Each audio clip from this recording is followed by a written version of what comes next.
Ito na ba ang susunod na camera phone mo? Today we are taking a look at the TECNO CAMON 40 Premier and TECNO CAMON 40 Pro 5G. Fresh from their announcement at Barcelona. Ang ganda tignan at hawakan ng dalawang phones na ito, and if TECNO keeps its traditional pricing, both phones should be relatively affordable once it arrives in the Philippines. So unahin natin ang TECNO CAMON 40 Premier. Itong phone na ito ay may tatlong camera sa likod at lahat sila 15 megapixel ang sensors. It has a wide, ultra-wide, and a telephoto camera. Maganda ang specs on paper ng mga cameras ng phone na ito, though hindi pa namin siya nagagamit kasi kaka-launch lang nila. But if TECNO maintains the same image quality on these sensors as they have previously on their other phones, then confident kami na maganda siya. Maganda ang design ng phone na ito at medyo may pagka-Leica ang vibe ng overall design. I really like that extra touch ng red notification LED doon sa likod. May additional button sa side ng chassis na itong phone na ito na pwede mong gamitin as a camera shortcut. Just press it twice at lalabas ang camera app. Press it again to take photos.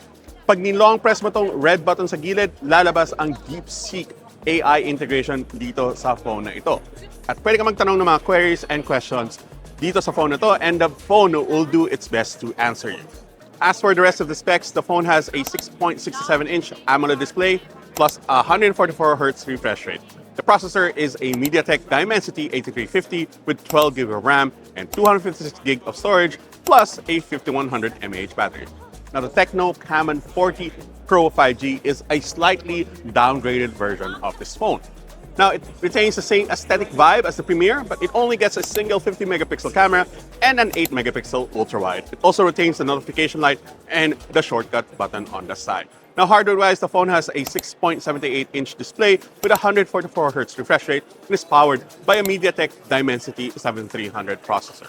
Now, both phones have an IP68 rating and can be used underwater. You can actually turn on underwater mode and you can record video and photos underwater, no problem.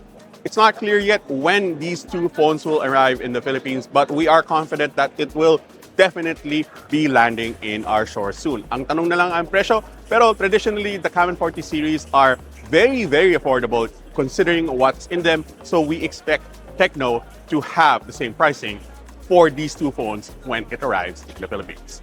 That's pretty much it for me, guys. My name is John. We are in Mobile World Congress Barcelona. Stay tuned for the channel for additional updates for great new phones like this.